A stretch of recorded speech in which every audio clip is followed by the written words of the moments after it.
Eternal God, our Father, we thank you for this evening. Pray in the name of Jesus. You forgive us for all of our sins, iniquities, transgressions, and our trespasses. We pray that you lead and guide us through this study. It is in the name of Jesus we pray. The church said. Amen. Okay, we're gonna read our 3 verses. We're looking at 3 verses in the book of Genesis on the teaching of black biblical presence in the Bible. Those 3 books is what books we're going to really go into. Now, I was looking in my Bible's Black History book. I was looking at my Bible Black History book. And in my Bible, the Black History book, if you look at the beginning of all you have is questions. That's all you have in those books. All you have in those books is questions. And as I told you, I bought the workbook so we can work in the book. This is the book that's answered some of the questions that's in the book. But I don't want to answer the questions. If you look in the book, if you just open the book and just flip some pages, you see it's going to ask questions. Just flip some pages. And that's all you got to do is you're going to see it ask questions. We're not going to answer the questions from this book. I'm going to read this book and use this book, but we're going to answer our questions from the Bible. That's what I told you. Because I noticed in that book, it says that Shem is the firstborn son of Ham. Shem is not the firstborn son of Ham. Shem is the secondborn son of Ham. But I believe and I know most scholars or so-called Bible teachers, they don't do no study of the lineage. They see Shem listed first in the Bible. Turn your Bibles to Genesis chapter 9. By them seeing Shem listed first,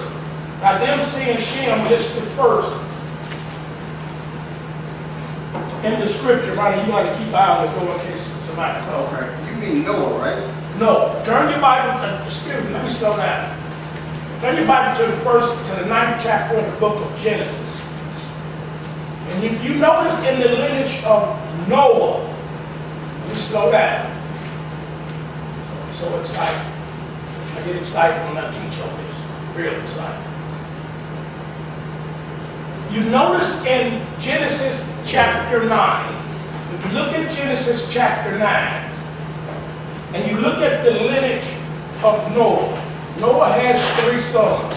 Many believe that Shem, because I'm going to teach you on this, many believe that Shem is the firstborn based on the way the scripture lists his sons. You look at Genesis chapter 9, and we look at verse number 20. They say, and Noah began to be a husbandman, and he planted a vineyard, and he drank of the wine and was drunk, and he was uncovered within his tent. And Ham, the father of Canaan, saw the nakedness of his father, and told his brethren without.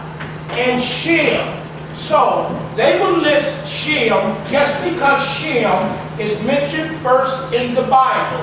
Human reason kicks in, and human reason says Shem is the firstborn of Noah.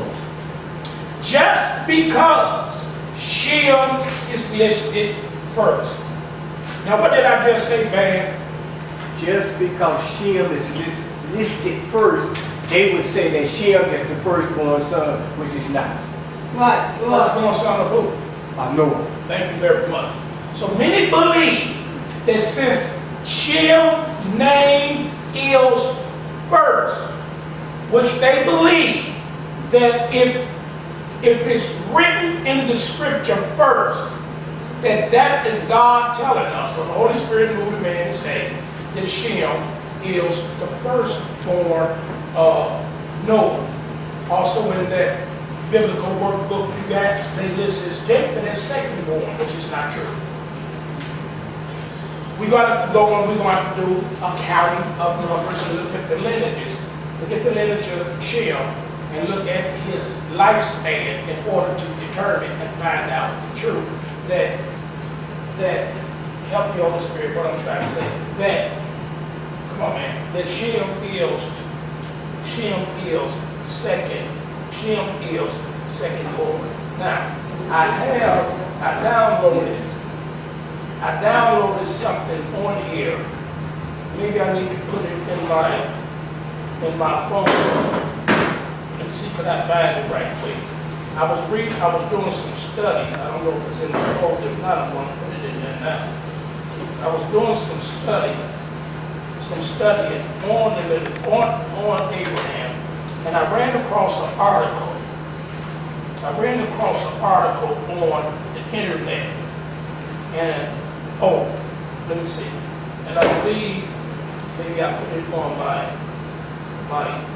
yes I did. Did I put it on here? Is it? Yeah, here it is right here. I put it on my I put it on my iPad on the front, and it's name of it is The Mystery of Haran, the Land of Terror, a source for Abraham. What's going on here, man? Make sure Leo had everything set up over there right. He said he knew. He said the chip was in there. Because he's very apprehensive. He don't know if he is right or not. So he's really not sure what he's doing. So I want you to look over there and make sure everything's right, so he can rest his mind. So I downloaded this. I put this page on here. Oh, here we go right here. I put this page on here, and it talks about Shem's life. Look at this page right here. Can you see that? Yes. It says Shem was 100 years old when he begot Arphaxad 2 years after the flood ended. When Arphaxad begat Shelah, Shem still had 465 years remaining. When Shelah begat Eber, Shem had 435 years remaining. When Shelah begat Eber, Shem had Eber begat Peleg, and Shem had 391 years of life remaining. You the only one that came? No, my mom's coming. She's parking. Peleg begat Reu, and Shem had 360 more years remaining. Reu begat Sarah, and Shem still lived. Shem still had 329 years to go. Samuel begat Nahor the first, and Shem had 299 years remaining. Nahor begat Terah, and Shem had 270 years left. Terah begat Abraham, Nahor, and Haran, and Shem still had 200 years to go. When Abraham died at the age of 175, Shem still had 25 more years ahead. Isaac was born when he was 100, and Shem still had 100 years ahead. Jacob and Esau were born to 60-year-old Isaac. Shem entered his last 40 years. That means that according to Moses, Shem died exactly when Esau started taking Hittite women for wives at the age of 40. Hence grieving his parents, who consequently sent Jacob to the house of Laban for a wife. It is clear from genealogy that Abraham, Isaac, Ishmael, Jacob, and Esau each could have known Shem and had a first-hand account of pre-flood generations. So that's one of the things I'm going to use to prove to you that Shem was still living, or Shem was not the second-born. Shem was not the first-born son of Noah. Shem was the second-born son of Noah. And this is one of the things that I'm going to use to show you that Shem was second-born. Besides, let's go into the Pentateuch, Strong's Encyclopedia, and other books to determine his lifespan. Okay? So I'm just saying that's why we're not going to use the book. That's why we're not going to take our answers from this book. I'm just reading the book. Let's see what he got. We're going to get our answers from what we're teaching. That's how you're going to answer in that book. From what I teach you, that's the way we're going to answer the questions in that book. did a study, he didn't do a thorough study. As I told you before, I am doing a thorough study. Now last week, we began to talk about elements, and that's what they worship. They did not worship. They did not worship. They did not have anthropomorphic gods. Anthropomorphic. They did not have anthropos.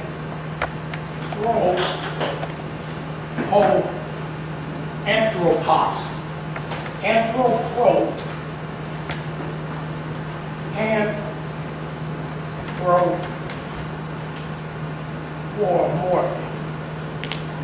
That means gods made a man, gods. These came later on in the dynasty era.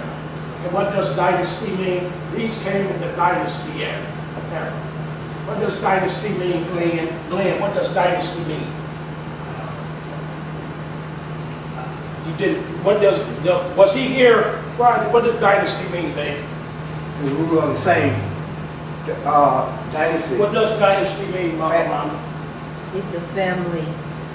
What does dynasty mean, Cleo, today? Family. None of you guys have written down what I told you. Excuse me, that's all right. You did not write down what I told you. Don't know what a dynasty is. You didn't write down. I told you not three of you was here, I believe. Mama, I'm surprised that you didn't want to ask for a definition. You did not write it down as I gave it to you. All right, Cleo, I'm going to try to get what the dynasty is. A succession. Thank you very much. That's what I want. That's what I want. A succession. C-C-E-S-S-I-O-N, right? S-E-C. A succession, come on, Of rulers of rulers. of the same family. Thank you. You don't have this definition, you don't have the proper definition, then this is what a dynasty is. Of the same family. That's what a dynasty is. That's what a dynasty is. Before the dynastic, before the dynastic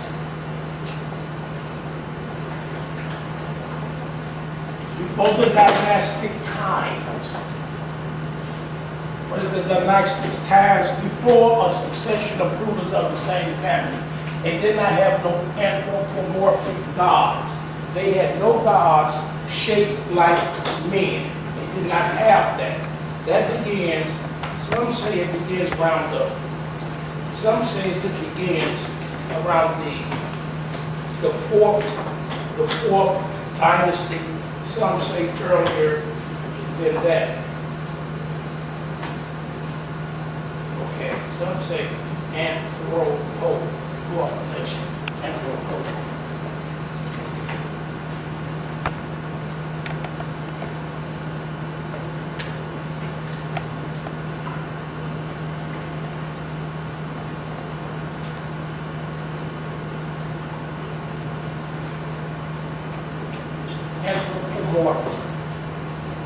Anthro. That's what our word anthropos, that's man. And then we got morphing. That means shape,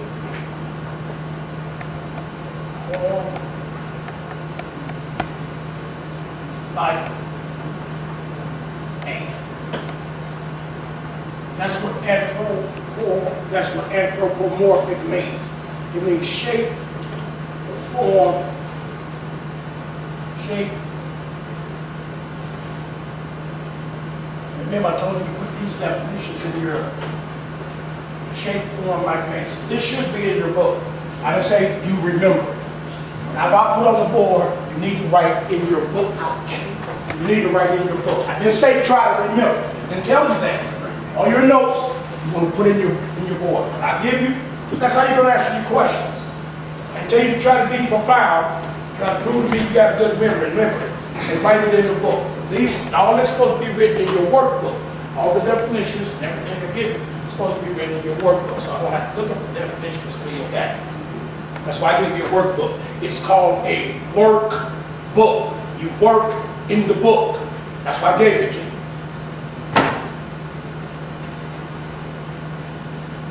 That's why you were here.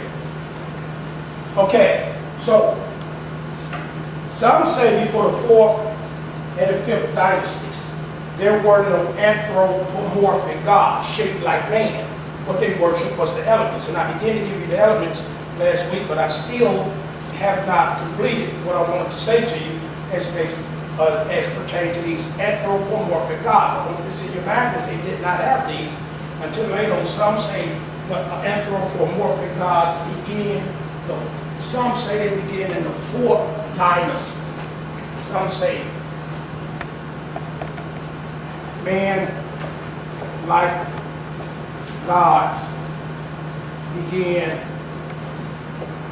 like in the 4th, was how they had it, I believe. 4th dynasty. The 4th dynasty. We want to become a lot of things to just understand this. Now, one scripture we want to understand, first scripture I want to look at is, we're going to look at Romans, God's scriptures, Romans chapter 1. Romans chapter 1. Romans chapter 1. In Romans chapter 1, it tells us that they knew this God, Abraham, Isaac, and Jacob.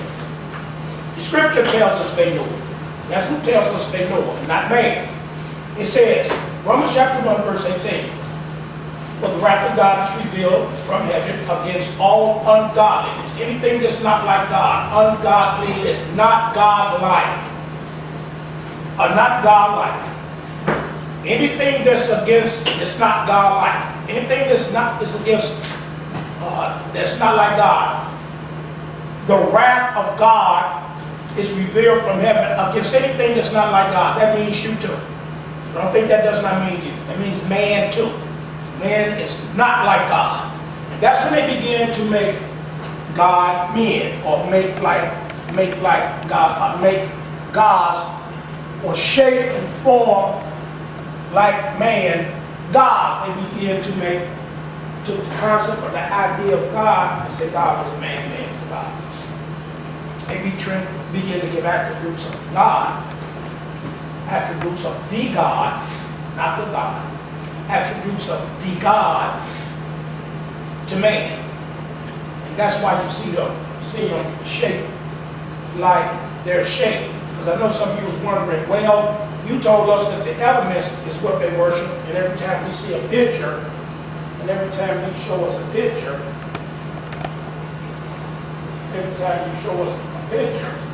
these pictures we see are shaped like men. Well, this is later. This is not the beginning. These pictures, you know that's much later right there. You know that's later right there because that's white. You know it was no white people in Egypt. These are later. They didn't have this, what you're looking at, before the 4th dynasty. They didn't have these. You see this is shaped like a woman. You see them, they're shaped like man and woman. These came later. This was not in the beginning of the Mizraim's religion. You can see that these came later. These are later. These are not the beginning of Mizraim Egyptian worship. They didn't have anything shaped like a male. They didn't have a male god. They didn't have male deities at all, which I'm going to continue to read as I go through here.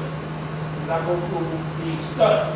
So that's something that we got to understand in the beginning of understanding what we're talking about and what is recorded for us in Romans chapter 1, verses 18 to 23.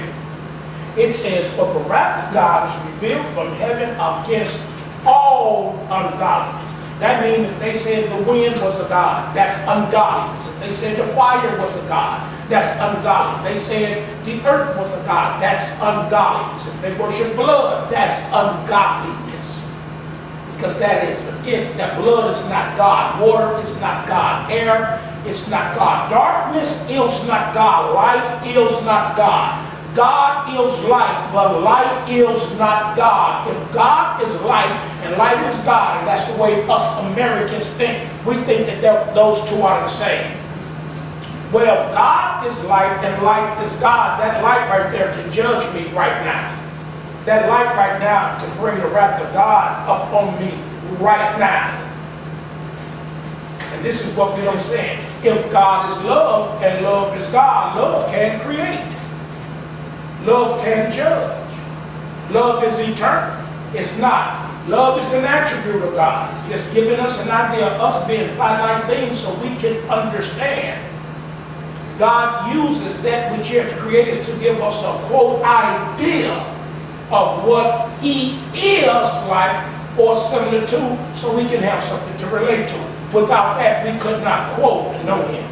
For the wrath of God is revealed from heaven against everything that's not like God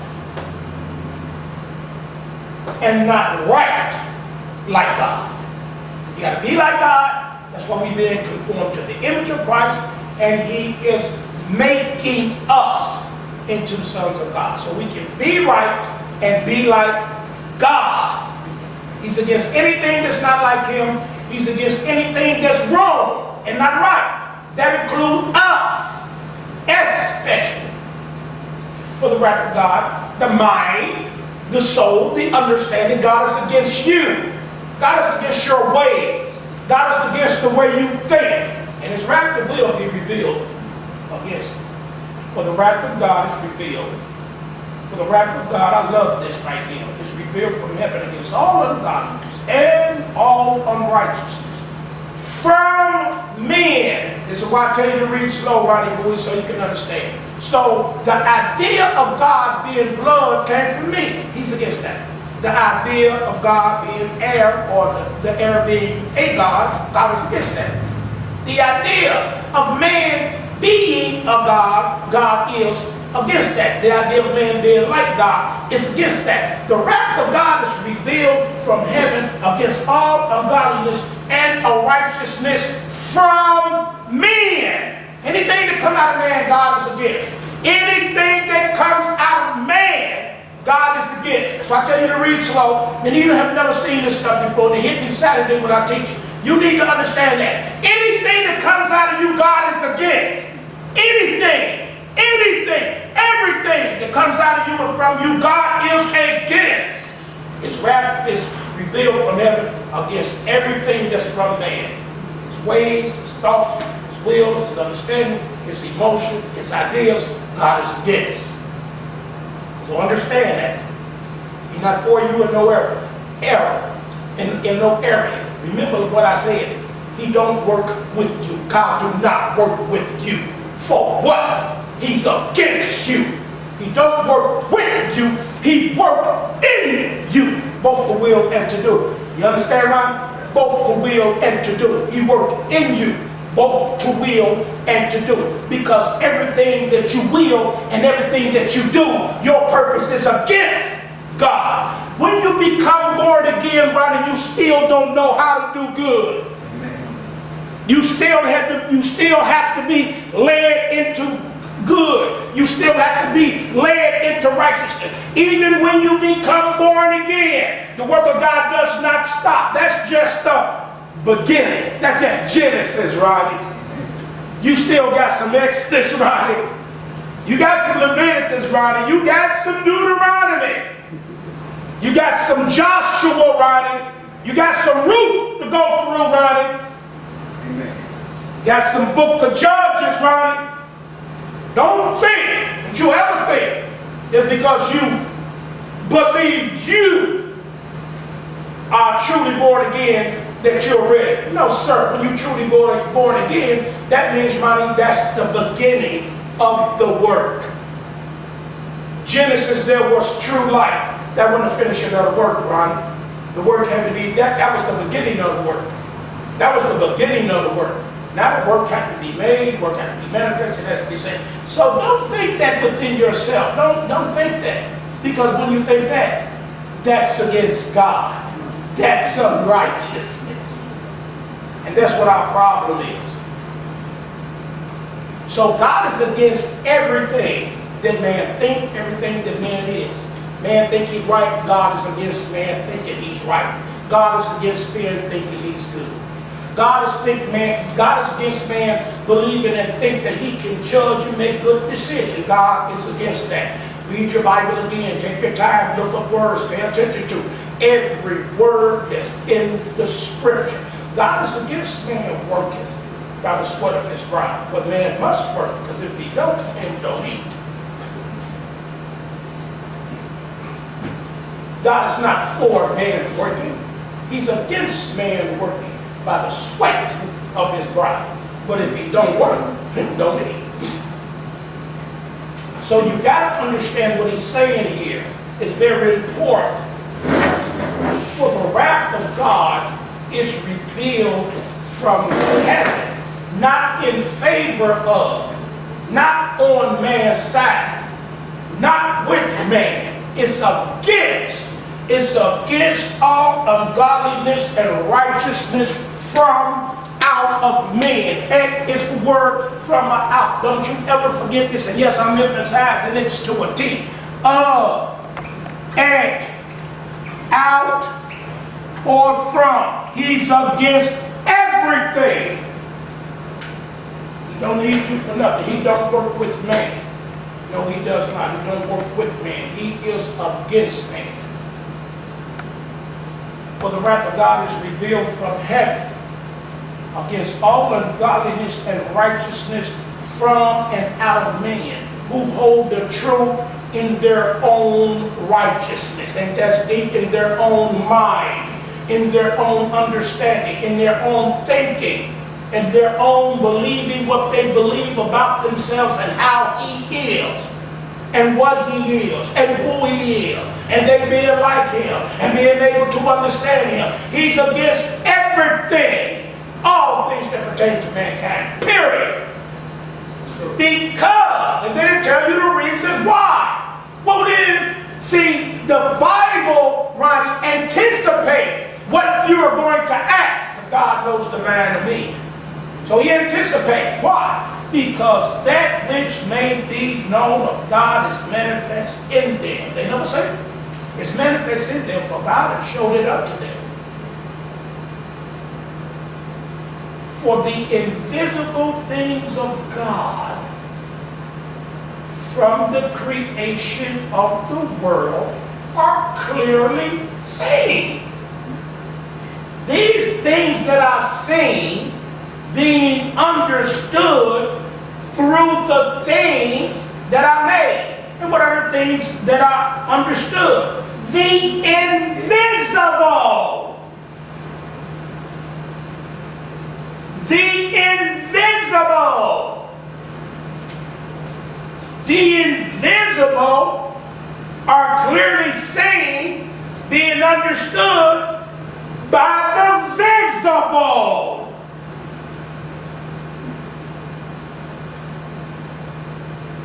We can see the invisible things that were in God by the visible things that we see. We can see the invisible. Sun wasn't there, we can see it. Moon wasn't there, we can see it now. Before it was not visible. The stars was not visible. The sky was not visible. The moon was not visible. The plants was not visible. The grass was not visible. The earth was not visible. Mars was not visible. Jupiter was not visible. Pluto was not visible. That's how we understand. For the invisible things of him from the creation of the world, the invisible things, Ronnie, are clearly seen. These invisible things being understood by the tree, the apple, the orange, man, eyes, nose, hands. We see the visible things, the invisible things through the visible things that I made. That's deep. Many of you don't understand that, ain't been reading this and you don't pay attention to it. So that's how we know that they were invisible. It says, even his eternal power. That is what was invisible. And the eternal power and God hid, so that they are without excuse. We get down to verse number 2 and say, because that when they knew God, they glorified him not as God, neither were thankful, but became vain in their imagination. Their foolish heart was about to professing themselves to be wise. They became fools. They changed the glory of the they changed the glory of the uncorruptible God. Give you a little revelation here, Ronnie. When you go back up to verse number 20, Ronnie, say, for the invisible things that came from the creation of the world are clearly seen, being understood by the things that are made. Even, you want to underline that, Ronnie, and highlight 3 words: his eternal power. And when you underline and highlight those 3 words, Ronnie, his eternal power, you put right next to that verse, Christ. Because that's his eternal power, Ronnie. That's the eternal power of God. That eternal, Ronnie, that eternal power, that invisible Son of God was clearly seen when he made him of the seed of a woman. That's Christ. The eternal power of God is his word. And they sing that word. They sing that invisible, eternal power of God in Christ. So when it says, for the invisible things of him from the creation of the world are clearly seen, being understood by the things that are made, that is, who made those things? His eternal power. In the beginning was the Word. All things was made by him. Without him was not anything made that was made. That was it. The eternal power is Christ. They took Christ, Ronnie, in verse number 23 and made Christ in the image made like to corruptible men. Anthropomorphic. Made him like a man. They said, this is God. He like us. And they made him into a man. They made him into a man. That's not God. They said that's a God. They said that's Christ. They said that that's creation. That's Christ. They made him like a man. They made him like a man. They said that's God's eternal power. That is an attribute of God's eternal power. That's not an attribute of God's eternal power. Because that came out of man. God did not make that in the beginning. That is not an invisible thing of God. That is not an invisible thing of God. That's man's imagination. That is not an invisible thing of God. That is not an invisible thing of God. That is not an invisible thing of God. That is not an invisible thing of God. That is not an invisible thing of God. That is the substance of what God made that they shaped and formed into a God. When they knew God, they glorified him not as God, but made into an image. Because they made. I like that, Robert. They made. Because that when they knew God, they glorified him not as God. Verse 21, neither were thankful, but became vain in their imagination, and their foolish heart was darkened. Professing themselves to be wise, they made this, and then professing themselves to be wise and making those images, they became fools. They changed the glory of the corruptible God. Jesus said, Jesus is the Father's glory. The Word in the beginning was the Father's glory. Christ is the Father's glory.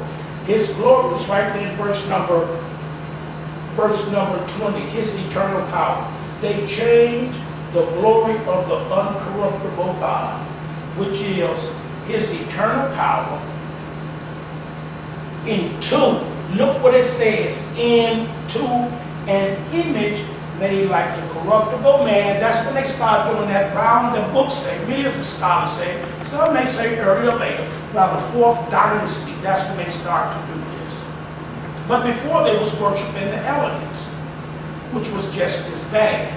Then they gave names to the elements, which we're going to look at, and to birds. We're going to look at many of these types of God they had, and four-footed beasts.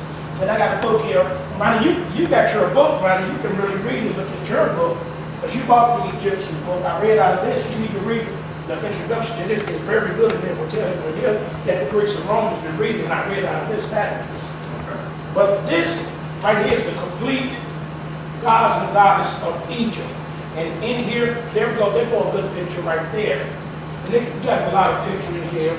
This is around the 4th dynasty. That's when they started making the pictures. 4th dynasty. They didn't have this in the beginning. This is when they was professing themselves wise, and now they have became fools.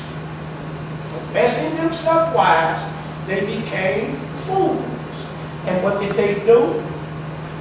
They changed the glory of the uncorruptible God. What is the glory and the honor of the uncorruptible God? That's Christ. He has no corruptible. That's what he places in us, his incorruptible seed. The incorruptible seed comes from an uncorruptible God. What did they do? They changed the glory of the uncorruptible God into an image made like corruptible man. Anthropomorphic. Shaped like a man. There we go right there. We're going to start making them like men. Professing themselves wise. You can see jackal head here. You can see a falcon head here. And you see a man. That is called a man God. You can see the moon and the stars here, up here. You can see them here. You can see the color. Don't you see none of them ain't white? Don't you see none of them ain't pale? None of them. None of them is pale. The one that they painted yellow. None of them is pale. This right here is many faces of the divine. This is the section of book I'm looking at right now. Many faces of the divine. That's what this section is about. These are the many faces that they put on. This is what he's talking about in Romans chapter 1, verse number 1 through 18, all the way to 23. It's a section in here I marked. It's a section in here I marked. He go a section here right now. He go a couple more right here. This is the Canaan. This section is called the Canaan deities. Four-footed beasts. This section is called Canaan deities. Now these is what Moses said. Because these are around, they say 18, 19, 19. These are the ovine deities. The ram head. This is what it's talking about. This is what Romans 1 through 18 and 23 is talking about. So now you got a picture in your mind, and that's good. You got a picture in your mind because I want you to see this. So I want you to watch this. I seen this today. I want you to see this right here. It's about 9 minutes long. This is good. I want you to see this and watch this because I want you to have a picture in your mind of what I'm trying to teach you. Does not prevent these ancient Egyptians' belief from being very interesting.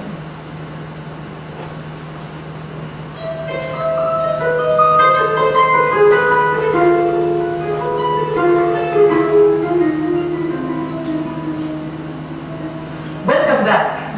Before telling you more about the Heliopolitan cosmogony, please consider the difference between, for instance, the biblical and Quranic concept of creation. There, we are looking at a single God who has always existed and always will. Okay, what did they just say? Everything out of strictly nothing. So besides, I want you to listen, and I'm stopping and ask you do you understand what she's saying? This is good. I've just seen this before I came. This is good. This is excellent. This is excellent. welcome back. Before telling you more about the Heliopolitan cosmogony, please consider the difference between, for instance, the biblical and Quranic concept of creation. There, we are looking at a single God who has always existed and always will, and who created everything out of strictly nothing. Okay, what did we find that at? Who didn't understand what she said? I want you to raise your hand. You didn't understand what she said? What did she say, JD? She was talking about the difference between the current and the biblical concept of creation. And when she said there, she was referring to the biblical concept of creation where there's only one God who has always existed and always will. Okay, you missed something else out of that she said. Did she say single God? Yes, she Single did. God. Yes, she did. I mean, take it easy. Yes, she did. Right. What do you want to say? No, I was. What do you want to say? She was You talking can say, about, I want to say something or nothing now. she was talking about the difference between the single God and the God that was put up in opposition to it. All right, and there's still somebody that said, what did you hear, Bumblebee? She was talking about the difference between the single God who created everything out of nothing and the God that's of each. All right, who else heard something? Because I didn't hear nobody say it.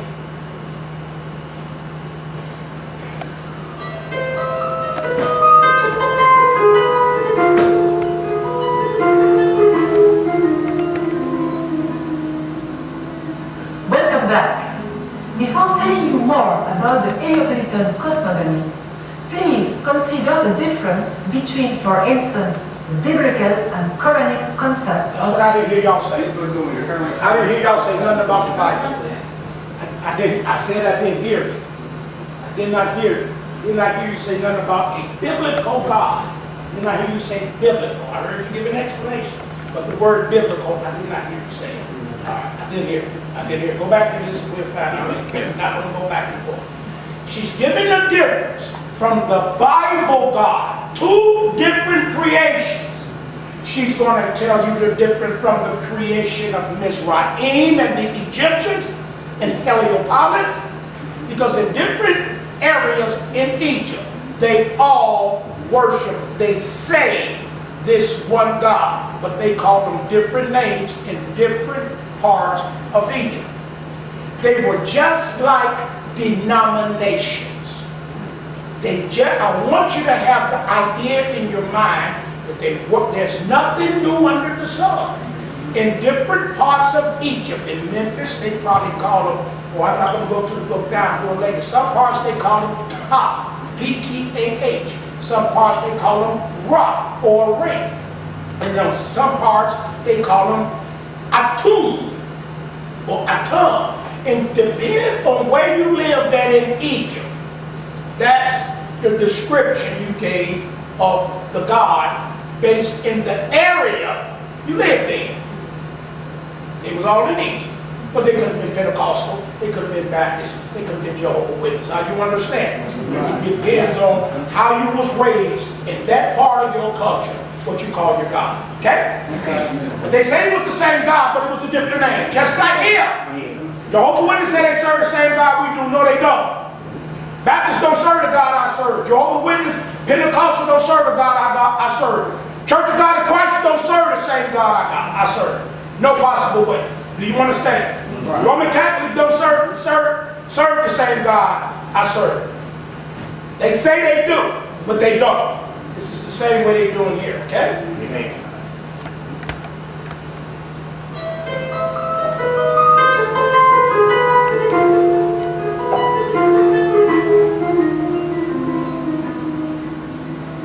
Welcome back. Before telling you more about the Neapolitan cosmogony, please consider the difference between, for instance, the biblical and Quranic concept of creation. There, we are looking at a single God who has always existed and always.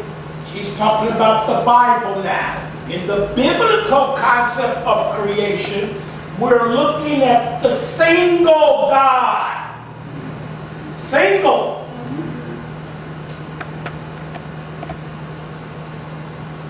Will, and who created everything out of strictly nothing. Ex nihilo. So besides God himself, Nothing existed before the creation of the world. That's the God we serve. That's what it's talking about in Romans 1 through 8. No, stay there, Romans 1:18 through 23. She's going to go and stop talking to this God. Our God is against everything she's going to tell us. I thought this would be tremendous in this study. I'm just saying this today. I love it. I love this scripture.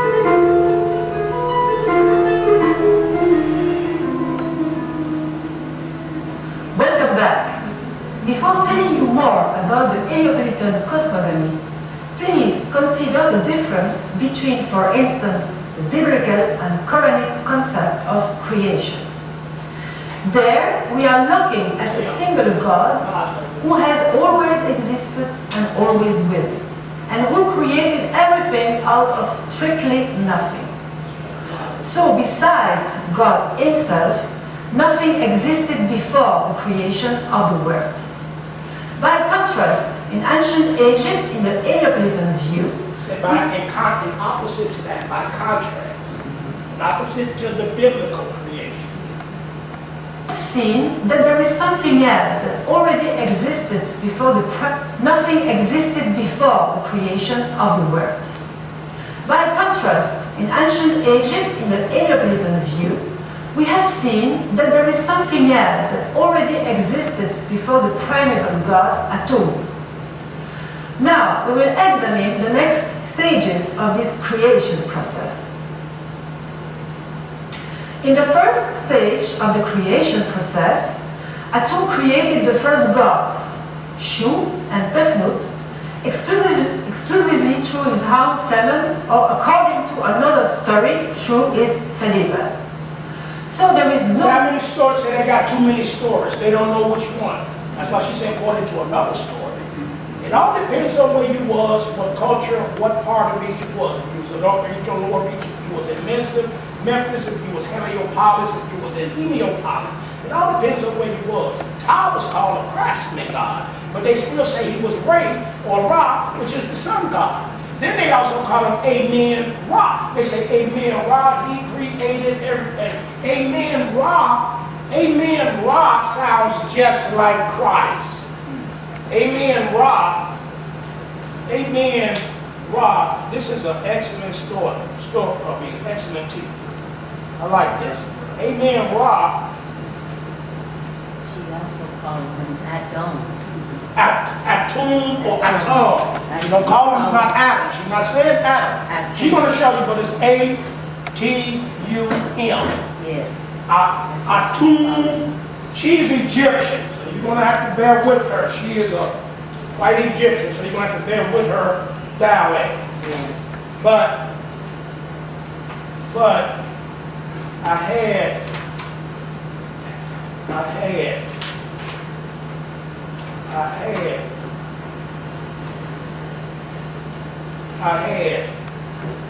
highlighted something in here. This is going to be good. I had highlighted something in here. I'm going to show you some hieroglyphics. It's going to be a good study. I love this. I love it. I'm going to show you some, I had highlighted something. In here, I'm going to scores. Heliopolis. We got the story of creation. Creation. What did I say? I said Amen Ra, didn't I? Yes. I said Amen Ra. I was going to read this. I don't see it. I don't see the Father of God. Him to Ra. Worship or Ra worship.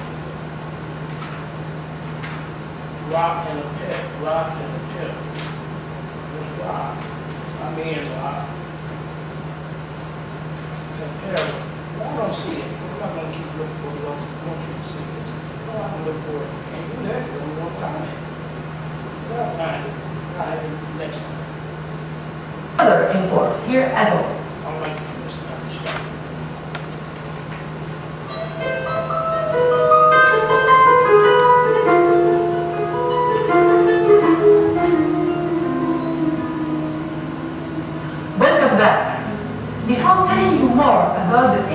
Neopolitan cosmogony, please consider the difference between, for instance, the biblical and Quranic concept of creation.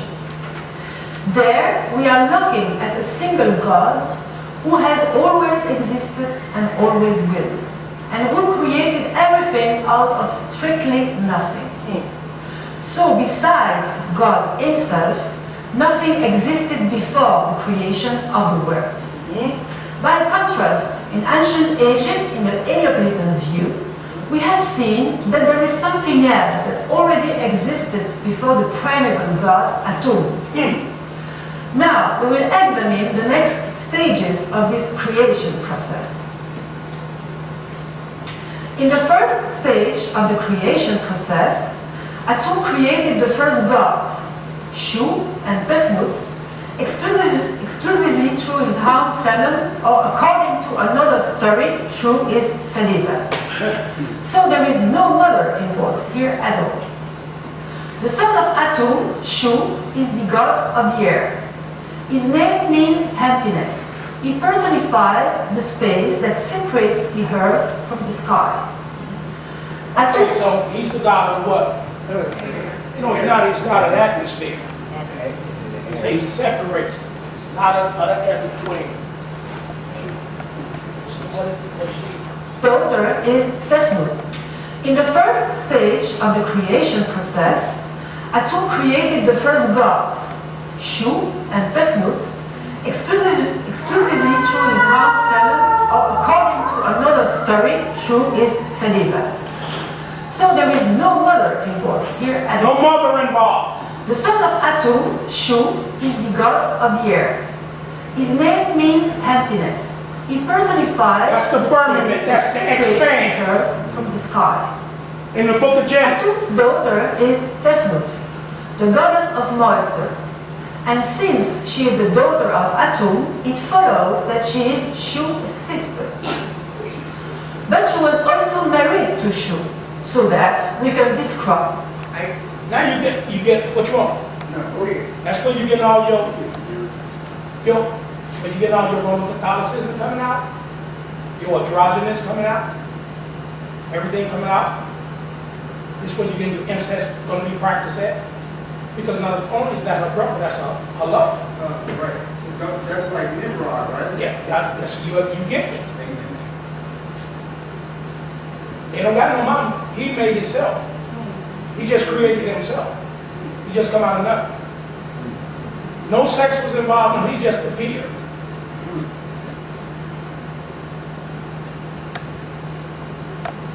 Of the creation process, Atum created the first gods, Shu and Tefnut, exclusively through his own semen, or according to another story, through his saliva.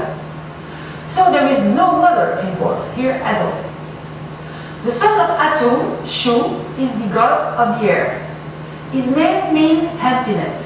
He personifies the space that separates the earth from the sky. Atum's daughter is Tefnut, the goddess of moisture. And since she is the daughter of Atum, it follows that she is Shu's sister. But she was also married to Shu, so that we can describe her as his sister wife. She represents the atmosphere of the lower world, just as Shu represents the atmosphere of the upper world. Now y'all understand what I said when I said atmosphere? How many atmospheres do they say it is? Two. You got the atmosphere in the lower world, you got the atmosphere in the upper world. That's why I told you. Understand? Yeah. This education before you. Yes. Each of the creation process, Atum created the first gods, Shu and Tefnut, exclusively through his own semen, or according to another story, through his saliva. So there is no mother involved here at all. It's only 7 of them. Some of them got 8. Some of them got 9. It all depends on. It all depends on what culture it The is. space that It all separates. depends on what culture it is. So I'm going to say they got 7. I showed you 7. When you go to another culture, they call them the Enads, E-N-E-N-E-A-D-S. They got the old dog, that 8. You go to another, they're going to say 9. So nothing is consistent. Just as nothing is consistent in our world today. We the only one who serve one God. There's only one religion, and it's pure. God is against all other religions. It's spiritual. No other religion in the world is religion but predestination and the sovereignty of God. Every other religion, every other denomination, the wrath of God is revealed from heaven against everything that's out of and from man. Don't you ever forget that. The denomination is out from man. It's from man. The guy who put this book together, he don't know God's wrath is against him. Because he's a denomination. He got a flattering title, Dr. Theron. They don't come out of the Bible. It's just like calling the man rabbi. Y'all understand? It's going to be a good study. I want you to truly understand what I'm trying to teach you. We don't tolerate nothing. I don't put up with nothing from man.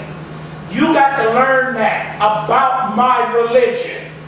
I don't put up with nothing from no man or out of man. Nothing. That's what y'all got to learn about religion. We don't tolerate nothing from man or out of man. Nothing. No explanation, no excuse, no reason, nothing. That's what y'all don't understand about pure religion. Pure religion is pure, untainted, no spot, no wrinkle, no grease, nothing. It's pure, unflawed, pure. That's what y'all got to understand about religion. That's what y'all fail to understand about religion. That's why we have a discrepancy, disagreements, and the trouble we have. Because y'all don't understand it's pure, untainted.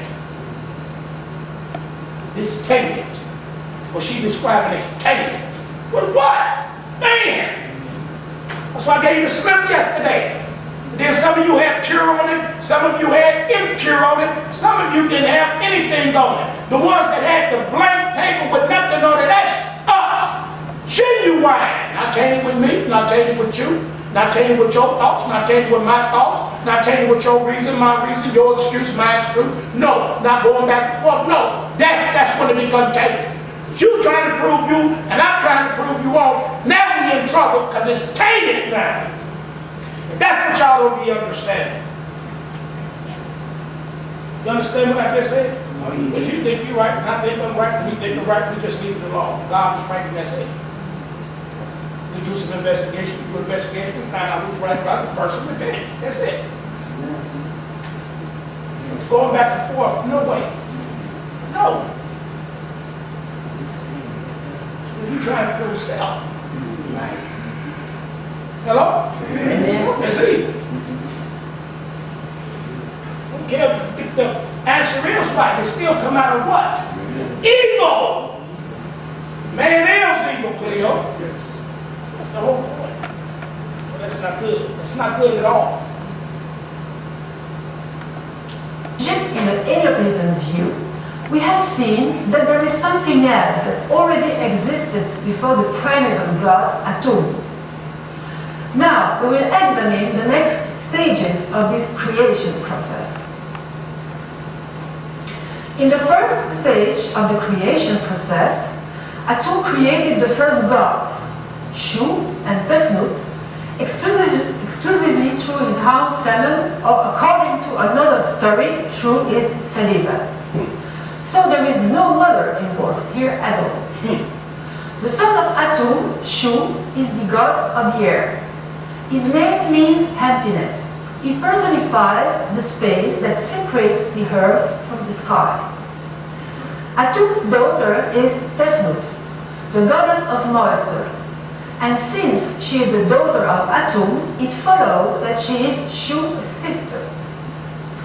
But she was also married to Shu, so that we can describe her as his sister wife.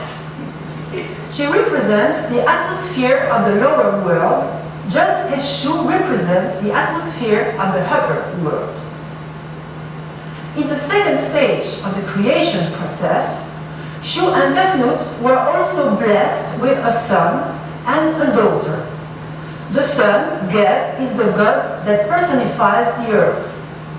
It is usually depicted anthropomorphically, that is to say in the form of a human being, and sometimes with a white-fronted goose, a creature that the Egyptians in this period associated with the creation. Did you hear what she said? He came in the form of a human being. And what else? And a goose. And a goose. And a goose.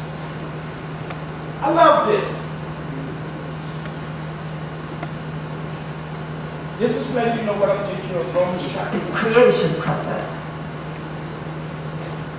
In the first stage of the creation process, Atum created the first gods, Shu and Tefnut, exclusively through his house Semen, or according to another story, through his celibacy.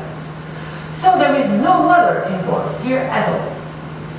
The son of Atum, Shu, is the god of the earth. His name means emptiness. He personifies the space that separates the earth from the sky. Atum's daughter is Tefnut, the goddess of moisture. And since she is the daughter of Atum, it follows that she is Shu's sister.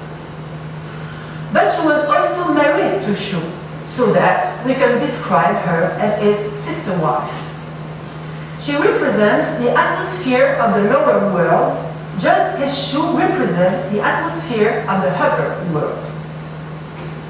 In the second stage of the creation process, Shu and Tefnut were also blessed with a son and a daughter. The son, Geb, is the god that personifies the earth.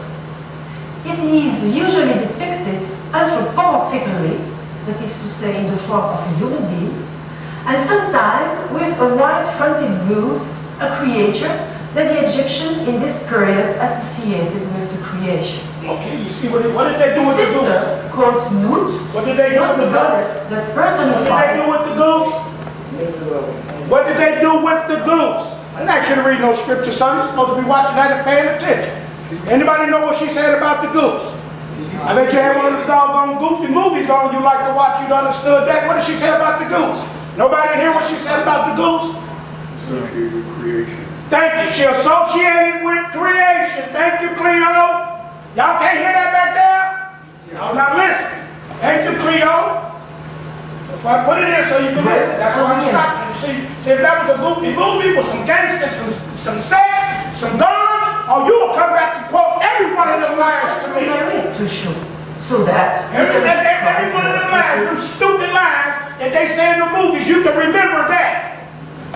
I want to show you how corrupt your wheels and your mind is, how you don't know how to listen. But it was a gangster movie with some sex on it, somebody doing something stupid.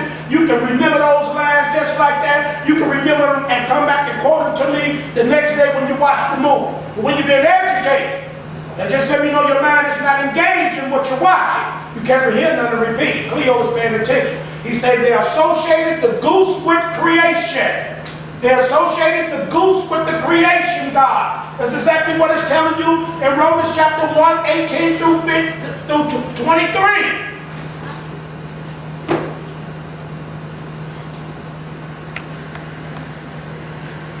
sister wife.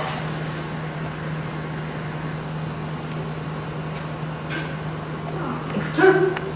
Don't tell me you can't hear. I know you can hear. Existed and always will, and who created everything out of strictly nothing. So besides God himself, nothing existed before the creation of the world. By contrast, in ancient Egypt, in the Heliopolitan view, we have seen that there is something else that already existed before the prenatal god Atum. Now, we will examine the next stages of this creation process. In the first stage of the creation process, Atum created the first gods, Shu and Tefnut, exclusively through his hound semen, or according to another story, through his saliva. So there is no mother involved here at all. The son of Atum, Shu, is the god of the air. His name means emptiness. He personifies the space that separates the earth from the sky. Atum's daughter is Tefnut, the goddess of moisture. And since she is the daughter of Atum, it follows that she is Shu's sister. But she was also married to Shu, so that we can describe her as his sister wife. She represents the atmosphere of the lower world, just as Shu represents the atmosphere of the upper world. In the second stage of the creation process, Shu and Tefnut were also blessed with a son and a daughter. The son, Geb, is the god that personifies the earth. It is usually depicted anthropomorphically, that is to say in the form of a human being, and sometimes with a white-fronted creature that the Egyptian in this period associated with the creation. She used the word, didn't she? Yes. She used the word right there. Yes. If y'all paying attention, you can listen. I know some of you can hear. That's why you need to be paying attention.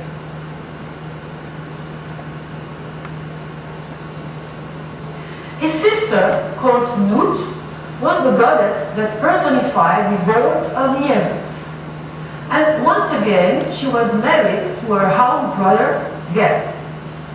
She represents the firmament, and she is the mother of the celestial bodies. To sum up, these first I two had a hard stages time concern. understanding what she's saying. Did you have a hard time understanding? Yes, I do. Anybody know exactly what she said or Yeah. what she said? She represents the firmament and represents the celestial. She's the mother of the celestial bodies. So she's the mother of the stars. She's the mother of the planets. She's the mother. She's the mother of the celestial bodies. So I know it's hard for you to understand her. She's an Egyptian. So that's what I want you to understand. That's why I keep stopping it and starting. I want to know what you're hearing so I can help you. That's the point. Yes, thank you, Pastor. Give you.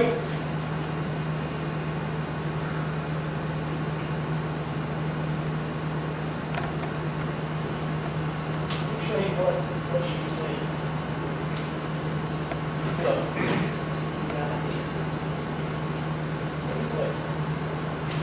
I don't know. Have a hard time.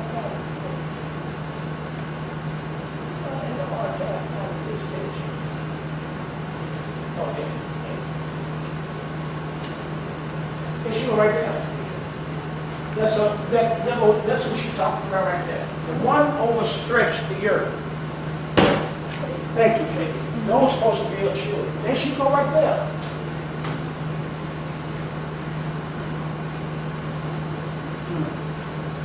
These supposed to be our children. That's the space, right? Between the earth and the Gogil, right? See? You see? Yeah. See? 1, 2, 3. You see it? All right. It's going to be good. That's what she described. It's going to be good. You see? Now, I told you Mom's going to show it to you. I ain't doing this. That one I'm really going to explain to you. Y'all understand? This is going to be good. The cosmic elements, all the physical elements which make up the universe in which we can live. See? I like that. Egyptian in this period associated The one laying down, that's Gil, that's the earth. His sister, called Nut, That's Nut. was the goddess that personified the vault of the heavens. So that's the one between, right? Once again, she was married to her That's the one husband. between. Nut, the one between. She represents the firmament, and she is the mother of the celestial bodies. See? To sum up, these first two stages concern the cosmic elements, all the physical elements which make up the universe in which we can live. Physical elements. For example, the air, Earth. the earth, the sky. Sky. As you can see in this next figure. That's the earth. Geb, the god of the earth, That's it. reclines beneath his sister wife Nut, See, that's the Luke right there. sky, from whom he is separated by the father Go shoe right there. the god of Now you the got the picture. In the same way that the first two stages Nut concern is the the cosmos, That's the third and last stage of Virgin the Mary. creation process Queen concerns of heaven. the world of the living, and more specifically, the children of Geb and Nut, Osiris, Isis, Set, and She Nephthys. call it Isis, not ISIS. As we will see, these gods provide the Show me the link picture. between the physical creation and the social order. But firstly, let me tell you the story of the mythical cycle of Osiris. Tell us the study. This story is no doubt the most extensive text of its kind in ancient Egyptian culture, and it was not found in any ancient Egyptian text that has survived, but it was preserved by the Greek author Plutarch. In the first part of this story, the well-known god Osiris ruled Egypt as a king, but his brother, the god Set, was jealous of him. Set plotted against Osiris and murdered him, dismembered his body, and scattered all his parts. Jesus and the devil. Osiris has a sister wife, the well-known goddess Isis, and Set also had a sister wife, the goddess Nephthys. You should be comfortable with this concept by now. In part 2 of the story, Isis tried to find the body of his husband Osiris after their brother Set had killed him. And Nephthys, their sister, assisted Isis. This is quite remarkable because See, thank you. In Egyptian worship, now I want you to understand that this concept right here. That is Ishtar and Aphrodite. They had two. In Roman Catholicism, she's just the queen of heaven. No. In Egyptian worship, she was two. Roman Catholicism made her one. In Egyptian, she was represented as Ishtar, and she represented as the queen of heaven. So it's two phases in Egyptian, it's only one in Roman Catholicism. There's only one phase in Roman Catholicism, it's two phases in Egyptian. Because that's her sister too, they both the same. In Roman Catholicism, they make it one, in Egyptian it's two. Y'all understand what I'm saying? That's why she's showing you two. In Roman Catholicism, you don't have to. In Roman Catholicism, you have them combined to just one. That's just Virgin Mary, Queen of Heaven. Israel made them one, right? Astarte, Ashtaroth. Y'all understand it? It's not out of Egyptian, it's two women, not one. Y'all with me? Osiris, he dies, he resurrects, and becomes Horus. Y'all with me? We'll go through it. We want you to see the concept. Yes, The but concept what in your Set. mind. After some time, Isis managed to rebuild the body of Osiris and resurrect him, but only for a while. See? In this short space of time, however, Isis did get pregnant and conceived the god Horus. There goes, see what I mean? Now you go. In the third part of the story, Horus, the son of Osiris and Isis, avenged his father's death by defeating Set. Finally, Horus came to rule Egypt as king and has the That's Christ resurrected. heir to Osiris. According of what we learn with the mythical cycle of Osiris, let's examine the links between these gods, the physical creation and the social order. Osiris was the god of death and resurrection, the god of the netherworld, but also Who was that? The God of death and resurrection. Who was that? Who was that? Who was wrong? Who was the God of death? Who is the God of death, gland, and resurrection? Boy, y'all, you need to go home and study. You need to go home and study. Take me too long. Who is the God, man, of death and resurrection? You need to go home and study too. You guys need to go home and study. Y'all do not know y'all Lord and Savior Jesus Christ. Everybody to Revelation chapter 1. Right? Who is the God of death and resurrection? Jesus Christ. Thank you very much. He's the God of death and resurrection. He died Y'all don't know y'all God. Y'all don't know him, the ones I asked. All three of y'all who asked you don't know him. You don't know him. See, I'm not going to play with you like other denominations and other preachers. You don't know him. I just told you to go to Revelation. I didn't tell you to go to no book. Wait, man, until I tell you what book. Come on around and go to the book of Revelation. I'm talking to you now. You need to know the God of death and revelation. And resurrection. Y'all do not know the God of death. I said the God of death. Y'all do not know y'all God of death. Revelation chapter 1. You guys don't know your God of death. You guys need to go home and read and study your Bibles and learn. Keep telling y'all don't know him. And it's a shame you sitting here with this word in front of you. Keep coming back to the world talking about you're going to die and go to heaven. No, you're not. You don't even know. You don't even know. You think because you read the Bible that make you know? No, it don't. Stop teaching you that before. You're going to say, depart from me, you working for iniquity, I never knew you. Because you never knew me. Well, preacher, what is it I did not know? I did not know he was the God of death. He died in my place. I should have died. He died my death. He died the death I should have died. He died the death I should have died. And when he got up for me. So when I die, I will get up too. He's the God of death and resurrection. I, John, who also am your brother, Revelation 1:9. So I'm showing you this. You guys don't even know your God. I, John, who also am your brother and companion in tribulation. Must be in tribulation to be a brother of John. He cannot be your companion. You cannot have a companion, Ronnie, unless she's in tribulation. We was discussing it yesterday. You cannot have a companion. A wife cannot make a wife if she's not your wife in tribulation. Must be a companion in tribulation.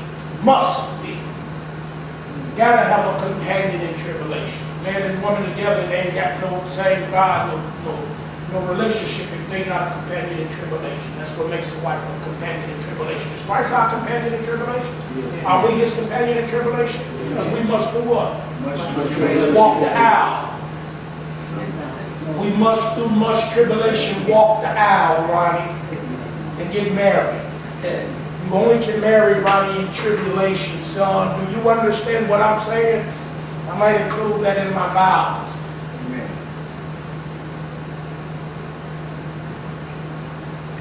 I, John, who also am your brother and companion. That's what you are to her. That's what she is to you, Ronnie. Your sister and your companion. That's deep, Ronnie.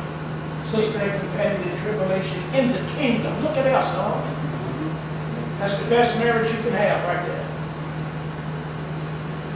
You're going to have that tribulation. Comfort you with these words, bro. The word, you comfort. Be ye of good cheer, I already overcome the world. Oh, man, I'm preaching already. Be ye of good cheer, someone. Already don't overcome the world. In the world, you're going to have tribulation. I, John, also am your brother and companion in tribulation and in the kingdom. In the patience of Jesus Christ. Was in the hour that is called Patmos for the word of God and for the testimony of Jesus Christ. That's why, Ronnie. I was in the spirit of the Lord's day and heard behind me a great voice of a trumpet saying, I am old Alpha and Omega. He didn't see no figure. He didn't see no figure. Anthropomorphic. He didn't see no figure. He said, I heard a voice behind me. I am Alpha and Omega, the first and the last. And what you see right in the book, sending to the 7 churches which are in Asia and Ephesus, and unto Smyrna and Pergamos, and unto Thyatira, and unto Sardis, unto Philadelphia, and to Laodicea. I turned to see the voice that spake with me, and being turned, I saw 7 golden candlesticks. In the midst of the 7 candlesticks, one like unto the Son of Man, clothed with a garment down to the foot, girt about the paps with a golden girdle. His head and his hairs was like wool, white as snow. His eyes was a flame of fire. Light. It didn't say it was. And so what did the black man do? The black man went in his imagination, put a damn natural on him, didn't he? Yes. Painted his damn eyes red, didn't he? Yes. You understand what I'm saying, y'all? It didn't say he was. It say he's similar, didn't it? Yes. He didn't similar. John didn't sit down on the sand and sketch a picture, a photo of him, or write it and send it back to the seven churches and say this is Jesus. Do y'all understand what I'm saying? Yes. You got to be spiritual minded. Well, they have done exactly what Ham has done, haven't they? What Nimrod did, haven't they? You got all these images and pictures up everywhere. Do you understand what I'm saying? It didn't say he is, it said he was like, similar to. His head and his hairs were white. It didn't say wool. Like wool. White as snow. Eyes were as a flame of fire, equal like a flame of fire. And his feet like. Didn't say was, but in our society we take like to mean it is, don't we? Yes, we do. We say, well, he just like his daddy. No, he not. He not like him. He's similar to him. His daddy worked and got a job. That bastard won. So how is he like him? His daddy went to school and graduated. He dropped out. How is he like him? See, we take like as is in the United States of America. No. Yes. Them niggas is all like. Them white folks is all a. And that's how we think. And that's how they thought. So I'm trying to, you learning a whole lot in this. In these 3 series, you don't learn nothing. You ain't caught. You don't need to be here. You don't learn nothing what I'm teaching on Monday, Thursday, Saturday, and Sunday. Something wrong with you. And I mean that. I mean it. I'm serious. I'm genuine on it. Something is wrong with you. You still dead in trespasses and sin. You sin, sick, you disease. You are evil. And God don't want you. And I mean it. I mean it. I'm telling you, not language, I mean it. Why they didn't put him in the midst of the golden candlestick? Why they didn't put him in the midst of the candlestick, right? Huh? He said, I turned to see the voice of verse 12 that spake with me, and being turned, I saw 7 golden candlesticks. Why they didn't draw that? And in the midst of the 7 golden candlesticks, what happened to the 7? Why they didn't draw 7 golden candlesticks, Ronnie, and stick them in the middle of 7 golden candlesticks? Why they just draw a picture with a natural and some red eyes and paint his face black? Why they didn't put him in the midst of 7 candlesticks? You understand? If you're going to draw a picture and image of them, you got to put them in the middle of 7 golden candlesticks. But they left out the candlesticks, Ronnie. I wonder why. In the midst of 7 candlesticks, one likened to the Son of Man, clothed with a garment down to the foot, and girded about the paps with a golden girdle. His head and his hair was white like wool, white as snow. His eyes were as a flaming fire. His feet light. It keeps saying light. Unto brass, as if they burned in a furnace. His voice was like the sound of many waters. And he had in his right hand 7 stars, and out of his mouth with a sharp two-edged sword. God help us, man. I love this. And his countenance was as the sun shines in his strength. The sun is a his. And when I saw him, I fell at his feet as dead. You go to Genesis and tell you the sun is a he. You come over here and it tells you the son is a male. Hello? Amen. And when I saw him, I fell at his feet as dead. And he laid his right hand upon me, saying unto me, fear not, I am the first and the last. And don't y'all ever forget this, you men that did not know this. I am he that lives and was dead. Don't y'all ever forget that. Behold, I am alive forevermore. I never will die again. We have the keys of hell and death. Don't y'all ever forget that. That's y'all who he was. Y'all don't know that. That's Peter. He's the God of death and resurrection. Atmosphere of the lower world, just as shoe represents the atmosphere of the upper world. In the second stage of the creation process, Shu and Tefnut were also blessed with a son and a daughter. The son, Geb, is the god that personifies the earth. It is usually depicted anthropomorphically, that is to say in the form of a human being, and sometimes with a wide-fronted goose, a creature that the Egyptian in this period associated with the creation. A goose in this period. Nut was the goddess that... So they moved to another period, they might use him as an ape. Move to another period, it might be a hawk. It all depends on who the people is, right? It all depends on what time it is. It all depends on what dynasty it is. Y'all understand? This dynasty come, we're gonna make it a book. This dynasty come, we're gonna make it a beat. This dynasty come, we're gonna make it a movie. This dynasty come, we're gonna make it a book. This dynasty come. It all depends on what era or what time or what period of time is based on the mindset of the quote people who's ruling. Ronnie, he's ruling now, but Ronnie don't want him to be a lion no more. Ronnie want him to be a falcon. So he make all the gods falcon-headed and put his name on it. But then here comes Mixon. He don't want him to be falcon-headed no more because the falcon-headed god that Ronnie was representing when the Hicks house or some other people came down, they defeated them and took that god. I'm going to make him a tiger-headed god to represent me. I ain't want to be like Ronnie Falcon-head. Well, then Mixon get defeated. Doggone the Falcon-head, the tiger-head, y'all niggas weak. I'm going to get a ram to represent me. Y'all understand?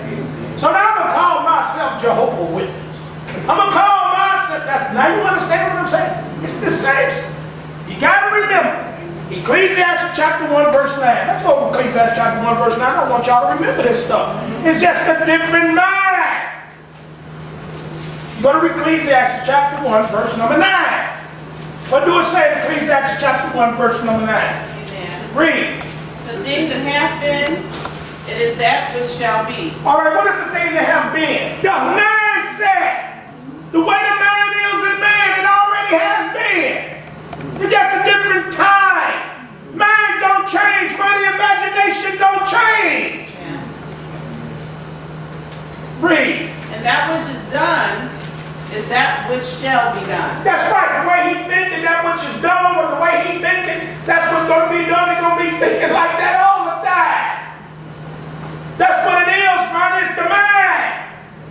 Hello? Amen. The man is the one that develop and bring forth these gods. The man is the one that develop and bring forth these images. The man and the human reason is the one that develop and bring forth these pictures. But people are smarter than us. What makes you smart is the Holy Spirit. Outside the Holy Spirit, read. And there is no new thing under the sun. You don't say. Read. Verse 9. Oh. Verse 10.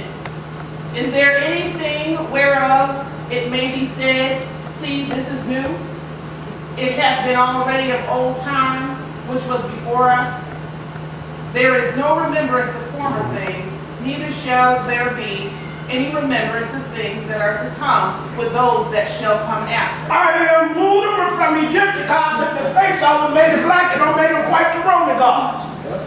Now they got the statue down in Vatican, all them statues of Peter and him with the Roman god, with the fish head and everything, right? Not new. Y'all understand what I'm trying to get you to see? Not new. Here's Adam. The son of Atum, Shu, is the god of the earth. His name means emptiness. He personifies the space that separates the earth from the sky. Atum's daughter is Tefnut, the goddess of moisture. And since she is the daughter of Atum, it follows that she is Shu's sister. But she was also married to Shu, so that we can describe her as his sister wife. She represents the atmosphere of the lower world, just as Shu represents the atmosphere of the upper world. In the second stage of the creation process, Shu and Tefnut were also blessed with a son and a daughter. The son, Geb, is the god that personifies the earth. It is usually depicted anthropomorphically, that is to say in the form of a human being, and sometimes with a wide-fronted goose, a creature that the Egyptians in this period associated with the creation. His sister, called Nut, was the goddess that personified the world of the heavens. And once again, she was married to her half brother, Geb. She represents the firmament, and she is the mother of the celestial bodies. To sum up, these first two stages concern the cosmic elements, or the physical elements which make up the universe in which we can live. For example, the air, the earth, the sky. As you can see in this next figure, Geb, the god of the earth, reclines beneath his sister wife Nut, the sky, from whom he is separated by the father Shu, the god of the. What do y'all notice in that picture? What do y'all notice in that picture? The woman is over both of them. I want to speak up. The woman is over both of them. And what else do you notice in that picture?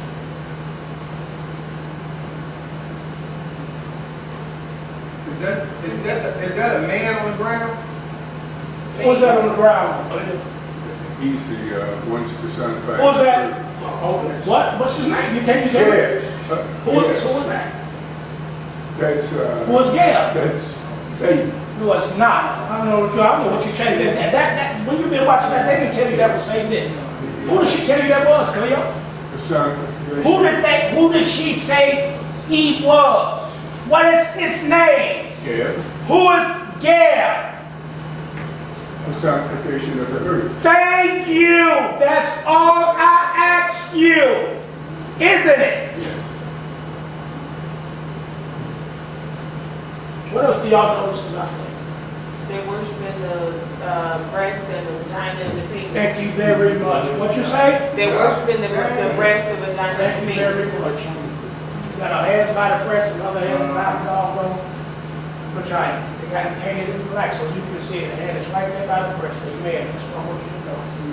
But tell me, thank you for paying attention. You got to pay attention. In the same way that the first two stages concern the They got that cosmos, breast and that the vagina. third and last stage They didn't paint it in black creation to let you see it for nothing. concerns the world of the living. You still don't get it, do you, babe? No, The that's children good. of What do you mean you don't get it? I mean, I see. Osiris, You don't get it. They worship in the Set, they worship for third the something. cosmos, They worship in the breast by the and they father worship Shu, in the the god vagina. of the air. In the same way, You don't see the hands up there? Yeah, I see it now. You're not paying attention. I tell you to pay attention. We're not through here. You're not paying attention. You need to pay attention. I see it I know good well you see it. You ain't blind. I know you see that. I know you see that hand up there by that breast. I know you see that nipple over there. And I know you see that vagina painted black. I'm not stupid. You can stay and play games if you want to.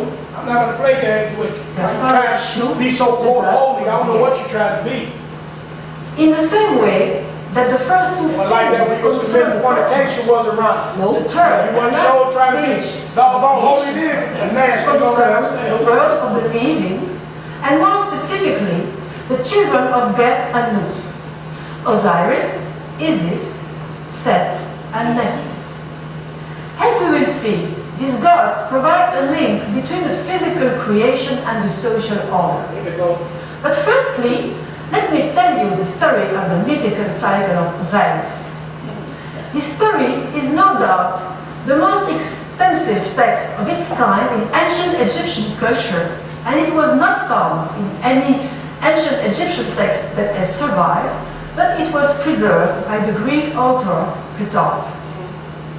In the first part of this story, the well-known god Osiris ruled Egypt as a king, but his brother, the god Set, was jealous of him. Who was that right Set there? plotted against Osiris and In the movie, who was that right there? number is muddy and scattered.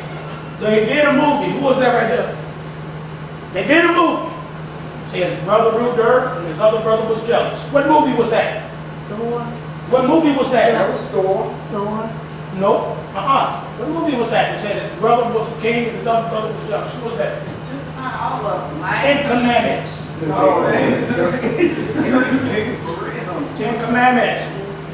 I said what story is the story got to relate to? The story has to relate to. Osiris has a sister The wife. story has to relate to Egypt. We're looking at Egypt. Y'all got to keep that in mind. Don't leave Egypt. Go all the way around the world. I said what the story do that relate to? This is Egypt. That was Moses, and that was his brother, bald head, whatever his name was. that's the memory of Cain and Abel. Well, Cain and Abel, amen. That's what I'm telling you. Don't go outside there. I don't know where y'all going there. Y'all too deep in your imagination. You gotta stay at the beginning. Y'all gotta stay here. You gotta keep your mind here. You gotta do it. You gotta keep your mind biblical. You gotta keep your mind biblical. You gotta keep your mind biblical. Biblical. Biblical. Biblical. Because that's where they got it from. Isn't it, Bumblebee? They didn't get this from Rome and Greek. It wasn't no Rome and Greek. So don't go to Rome and Greek. Don't go to Rome and Greek. Stay in Canaan. Stay in the land of Africa. Stay in the Middle East. Ain't no Europe. Get Europe out your mind when we're going through this. Get Europe out your mind. There ain't no Europe.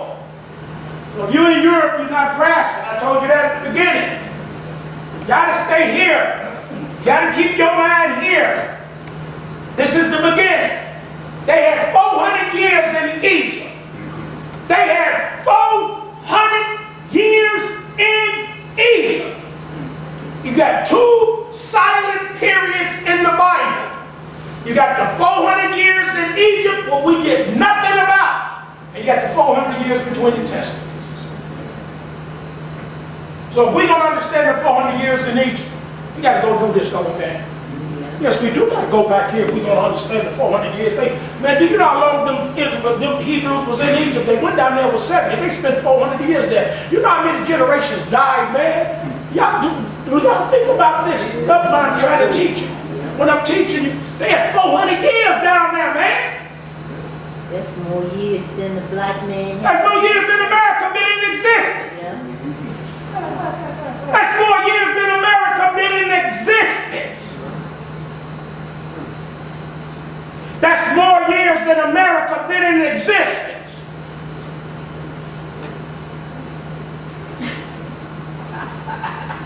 So, but I'm going to teach you, it's going to be deep. They got 400 silent years, man. Whoa. They said 40 years is a generation. How many black people died in Egypt? You gonna tell me what, no black Jews, no black Hebrews down there in 400 years? You gonna tell me they did not marry each other? You gonna tell me they didn't have sex and have children with each other for 400 years? You're not gonna tell me that. Did you what I'm saying, Ronnie? Yeah. You're not gonna tell me that, man. For 400 years? On the man to man. And the first sin was sex. You're not gonna tell me that. I'm talking 400 years of silence. No European. You're not gonna tell me that. I take this serious, y'all. That's what this study right here is blowing me up. They didn't know about this. The well-known goddess Isis. And Set also had a sister wife, the goddess Nephthys. You should be comfortable with this concept by now. In part 2 of the story, Isis tried to find the body of his husband Osiris after the goddess Set had killed him. He did. And Nephthys, Jesus. their sister, assisted in this. This is quite remarkable because Nephthys was the wife of Set. After some time, Isis managed to rebuild the body of Osiris and resurrect him, but only for a while. Thank you. In this short space of Yes. time, however, Isis did get pregnant and conceived the god Horus. In the third part of the story, Horus, the son of Osiris and Isis, avenged his father's death by defeating Set. Finally, Horus came. Cyrus resurrected. Isis has sex with Horus is born. You got it? Yeah. That is a picture of the resurrection. Now, more is supposed to be Christ. Right there. To rule Egypt as king and has the rightful heir to Osiris. According of what we learn with the mythical cycle of Osiris, let's examine the links between these gods, the physical creation and the social order. Osiris was the god of death and resurrection, the god of the netherworld, but also the god of fertility. Horus was the incarnation in the world of the living of the king, of the pharaoh, and is called in ancient Egypt. And thus, the main role of Isis came to be that of the king's mother. Maybe that's why she's associated with the hieroglyph of the royal throne. By extension, Isis became the mother of all. So far, we have only met Set with his hostile behavior, as the god of violence, chaos, and confusion. But he was not entirely negative. He was also the god of strength, tuning, and protective power.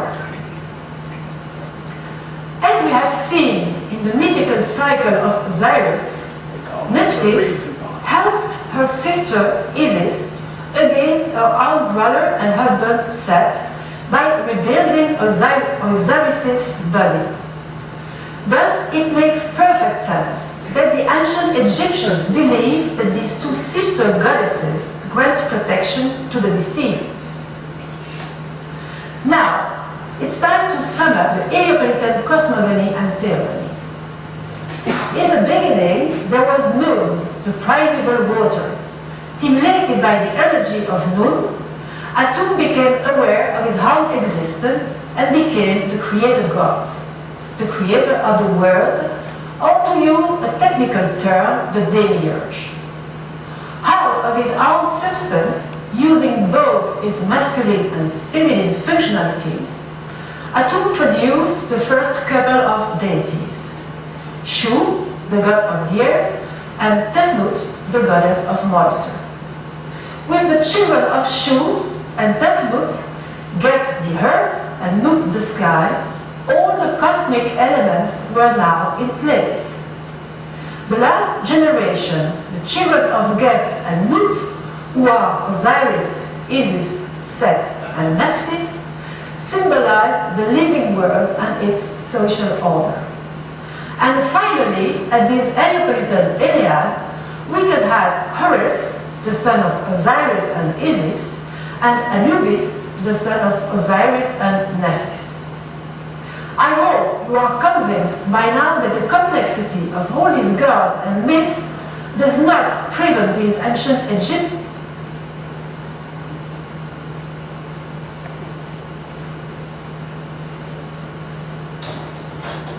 He created himself. He male and female are two. He made love to himself. He made himself. Ain't that what she said? Out of making himself, then he created him two more children, right? Shu and Tefnut, right? Shu and Tefnut, they made the earth. See what it says over there? Heliopolitan Enads. You see it? How many we got there? 1, 2, 3, 4, 5, 6, 7, 8, 9, 10. You got 10 of them up there. It's supposed to be 8 of them. 1, 2, 3, 4, 5, 6, 7, 8. The 8 would be Shu, Tefnut, Geb, Isis, Osiris, Nephthys, and Seth. That's Heliopolitan. That's in Hellas. That's in Heliopolis, Egypt. Then you go to another part of Egypt. It's going to show something different. This is the part that she is teaching here. Okay? All right, so I want you to see that. That is good. Okay? It shows you the sky, then it shows you the earth. Isis, Osiris, Nephthys, and Seth. That's the earth. Do you see it? See your earth? You see your cosmos right there. Where your cosmos is? The sky right there, right? Then you come down here, you got the lit world of living, right? And it's a theological framework. They call it the demiurge. He created himself. Then it tells you what it is. They only call it Enads. Follow what I'm saying? Y'all see it? Now, before that wasn't nothing but elements. All of that was nothing but elements in the beginning. In the beginning, they were elements. That's what I'm trying to get y'all to understand. I'm going to read it to you. Here we go. Go ahead. On Saturdays, we're going to be going to 1 o'clock because I've only given them an hour 30 minutes and I didn't realize that. I'm supposed to be going in 2 hours because I've been giving y'all 2 hours to live on 1 hour. Let me read this so you can understand. In the beginning was the void, otherwise designated the abyss. Darkness being the primordial condition that followed. Naturally, if the earliest type of mythical representation should be a figure of darkness. This was the mythical dragon and serpent Apex, the devouring reptile, the monster, all-mouth, the prototype of evil in external nature, which rose up by night from the abyss and coiled around the mouth of earth as the swallower of the light.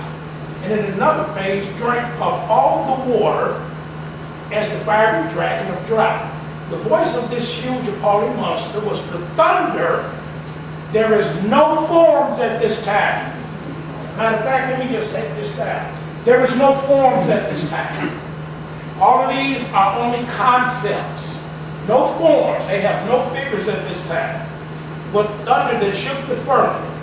The drought was its blasting breath that dried up the waters and withered vegetation. As a mythical figure who had no heart, this was the original Ord of the north, the giant who had no heart or soul in his body. Remember the ogre? Remember ogres? Ogres had no hearts. Other powers born of the void, coming out of emptiness. Powers, not people, powers coming out of the void. Not people, not animal, powers. That's what they was worshiping. They was worshiping powers.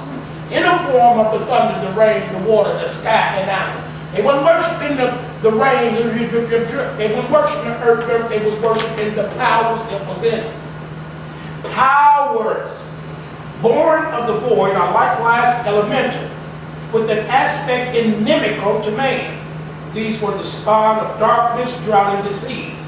In the ritual they are called the Samai, the demons of darkness, the wicked Sebot, who forever rose in impotent rebellion against the powers that wrought for good. These Samai or black spirits, and Sabu supplied fiends and spirits of darkness to later folklore, demons, ghosts, genies, demons, fairies, and fairyology. So everything they got in the fairies, I'm gonna bring my, I don't know if I got my book, but I'm gonna bring my fairy tale book, Jack and the Beanstalk, the Ogre, Beauty and the Beast, all of those fairy tales comes out of Egypt. All of the fairy tales that they taught us when we was young.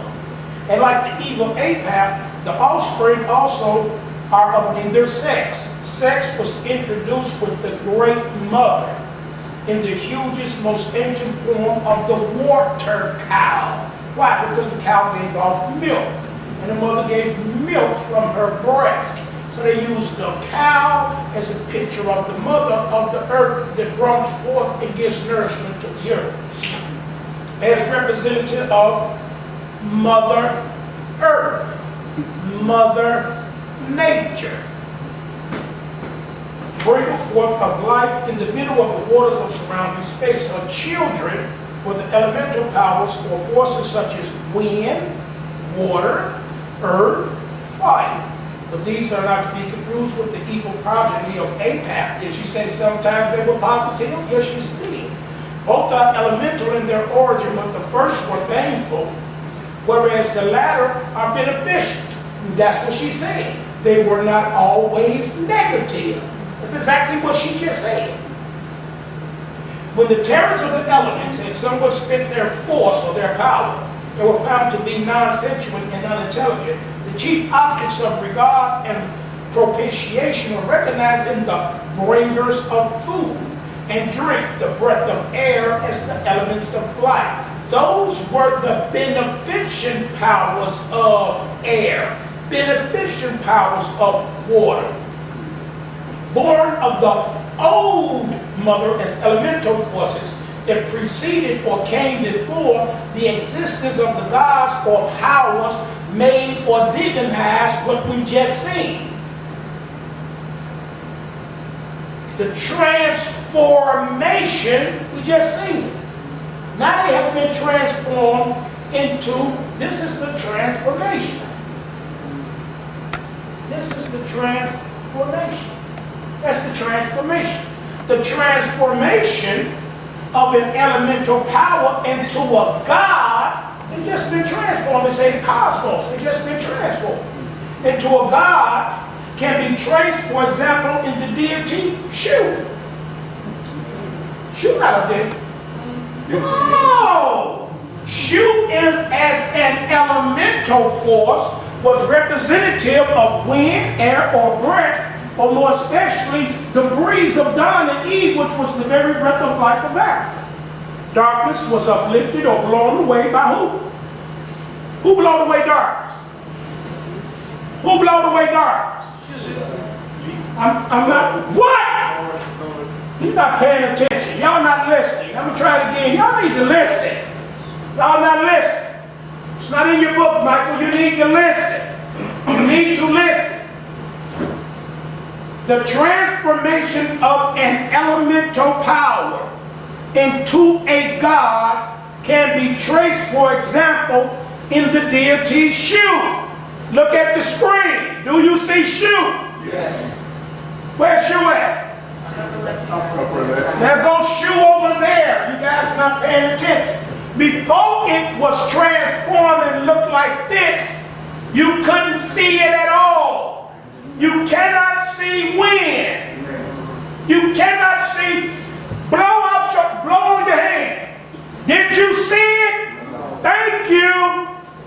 So they made it into, put a face on it, they made it into an anthropomorphic figure. Okay? Who is you? Thank you. Can you see the air? Do you see any air in this room? Is it here? Thank you. Y'all have a hard time understanding. That's Shu. So now they put a face on Shu. They make a god of Shu. But in the beginning, Ronnie, there was no face on Shu.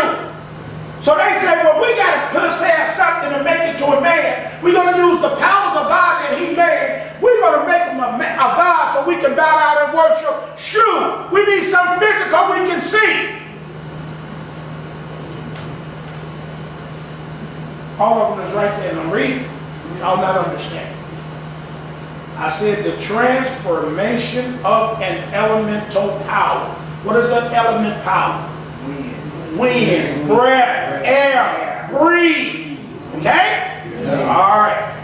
They would have worshipped that fan. But they wouldn't have been worshiping the fan. The fan would be a picture of who?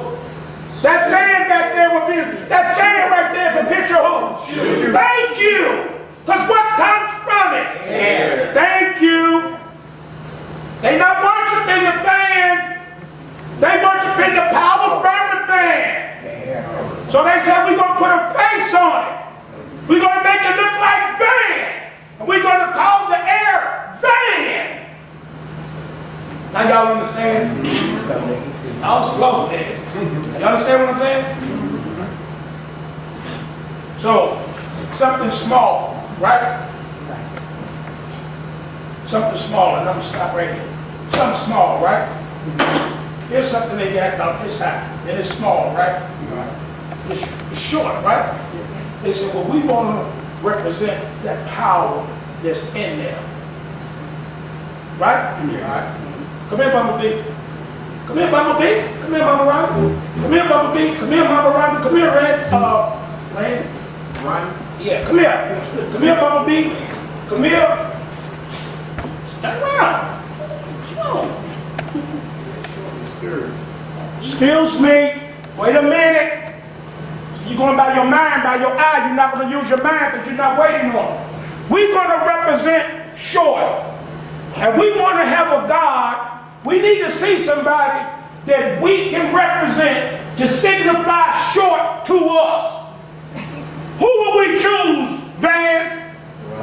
Rhonda. Thank you very much. You out of here. You out of here. You too tall. You are the shortest one. This is the one we're going to choose to represent short.